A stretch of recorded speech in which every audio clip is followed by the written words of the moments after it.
Did you know that you can actually exchange your hunting license in Colorado? I know we had really bad drought this year. There's a bunch of fires that's been going on. So some people have drawn license and now there's units in areas that they were gonna hunt that they can't hunt right now. You can actually exchange that license and pick up another license. And I'm gonna walk you through how you go about doing that and then some scenarios where it makes sense and where it doesn't. So this is all about the exchange process in Colorado. So the big difference between this exchange and the refund and points back is the refund and points back, you have 30 days prior to the start of the hunt to do that and submit that. Whereas the exchange, you have the day before the season starts to do the exchange. Also new for this year, on that refund and points back, youth actually can now do it the day before the hunt. So no longer do the youth have to do 30 days prior to the start of the season to get points or refund back. Youth can actually wait up until the day before the hunt and they can get their points or money back. So for this exchange, you can't go between different species. So if you have an elk tag right now, you can only exchange it for another elk tag. If you have a deer tag, you can only exchange it for another deer tag. Let's say you hold an archery license, you have to do it before the start of that if you're wanting to switch from archery to rifle. Or if you have a rifle tag, you want to switch to archery, you want to make sure you're doing it before the archery season starts. Once the season starts, an exchange is no longer available.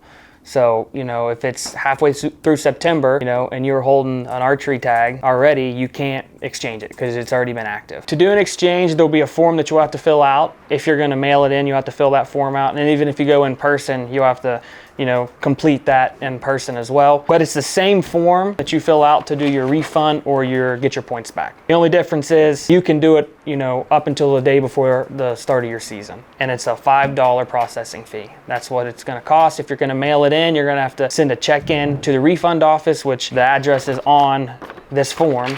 But if you're in person, you know, you can just pay, you know, cash, card, whatever. It's easier to do in person. You know, of course, when you're mailing something in, there's going to be some time for it to process. So for the exchange, when you're filling out the paperwork, you'll just fill out everything up here on top. All this other stuff over here is geared more towards your refund or your point restoration because there's more stipulations around that. But for the exchange, you're just exchanging for another license. Hopefully there's still a quota for. All you're doing is filling out your information up here, marking exchange, putting in a $5 check, and then you're ready to go. They'll process it for you. And if for some reason you mail that in and the quota isn't there, the one you wanted to exchange for, they will just return the license that you have. So in order to do an exchange, there has to be a quota still available. So this isn't going to work for the entire state, all the hunt codes. It's more so geared towards your unlimited units. So let's say you had an archery elk tag and then all of a sudden something happened and you wanted to go rifle instead. Well, instead of having to return that, you know, do the refund or get your points back, you can actually just exchange a second season unlimited tag or a third season unlimited tag. That's where this kind of comes into play. And there's also some V1A hunt codes. It's a non-resident specific archery, you know, for elk, or if you're a resident, you know, those are unlimited, so you can always switch between those. But there's a fair amount of the V1A codes. I mean, they are capped, but there's a lot that go left over, which I'll show you an example on that. Those are ones that you can exchange for. And there's always some deer tags too, and of course there's a lot of private land codes that you could also exchange as well. One thing about the exchange is, let's say you have a license, you know, you drew a license, or you picked one up over the counter or something, and all of a sudden you found a voucher that you want to pick up, you know, for a good price, and it's, you know, before the hunt. You can't do an exchange for a voucher. So in order to then be able to pick up that voucher, if it's, you know, within the less than 30-day window, you're going to have to just surrender and eat the cost of that tag. Then once you do that and it's wiped off of your account, then you can go in and just buy that voucher. And you can actually do it all the same day at a Colorado Parks and Wildlife office or anywhere that does that. That's one stipulation on the exchange. You can't do an exchange for a voucher unless you get rid of the tag that you're holding, the license that you're holding, by surrendering it. You're just going to eat the cost unless it's 30 days out. Before that, you can do the refund or point restoration. So the exchanges cannot be processed until all the leftover licenses go on sale, which this year, 2026, will be August 4th at 9 a.m. Let's say you're wanting to pick up one of the very few really nice tags that might be on that list. Probably not going to be able to get it. It's hard enough to get in the first place, so it's really going to be hard to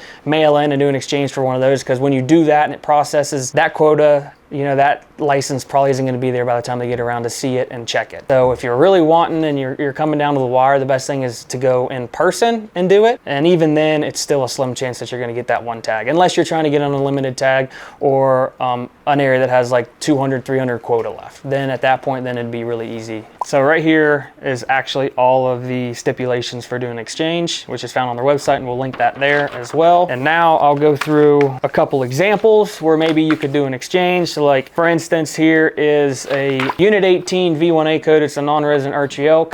This is after the secondary draw, and there's a balance of 85 remaining. There's a lot of other V1A codes that have remaining balances after secondary draw, which will be on sale over the counter starting August 4th. So if you had another one of these V1A codes in an area that it's burnt up and it's closed now that you can't hunt it, you can do an exchange for one of this unit or another unit, and then you'll be hunting for just an extra $5 instead of having to, you know, surrender it, because it might be, you know, because you have up until the day before the season starts. So you might not notice that, you know, if a fire kicks off now and you're within the 30-day window where you can't get your money and your points back, you can do the exchange and still be hunting for just another $5. Another example, this deer unit here, it's a Unit 25 second season rifle.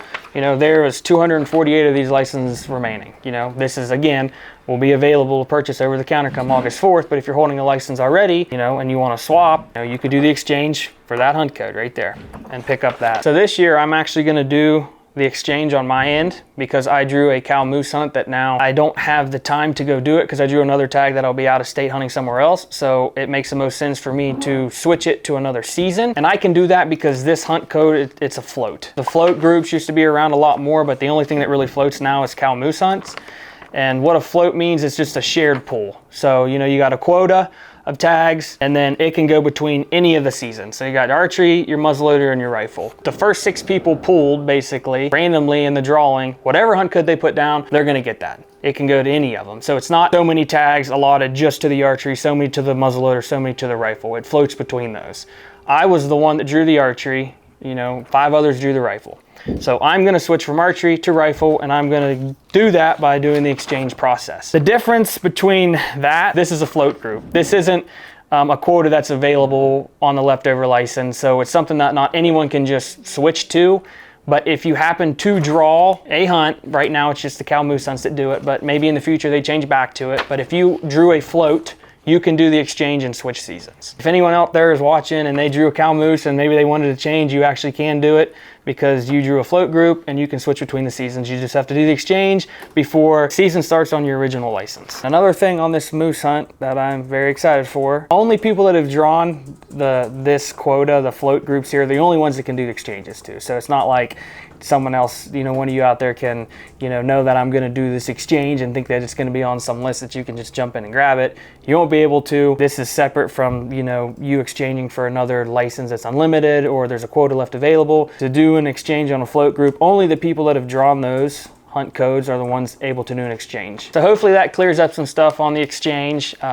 It's something that a lot of people don't realize they can do, but it's an easy process. It's not near as complicated as the refund or preference point restoration. It's pretty straightforward. And if you have any other questions about any of that process, you know, you can reach out to us and we'll kind of walk you through it. Or if you have a certain tag that you're maybe wanting to switch to something else that's going to be available, like the unlimited units or mule deer units that usually have a bunch left over, or the, you know, resident archery tags in Colorado that's unlimited, or the non-resident V1A codes for archery, there'll be a lot of those left over. So if you're trying to pivot around and do something else, you know, just give us a call and we can kind of walk you through the process and help you, you know, pinpoint the right unit and what best suits your needs for what you're looking for.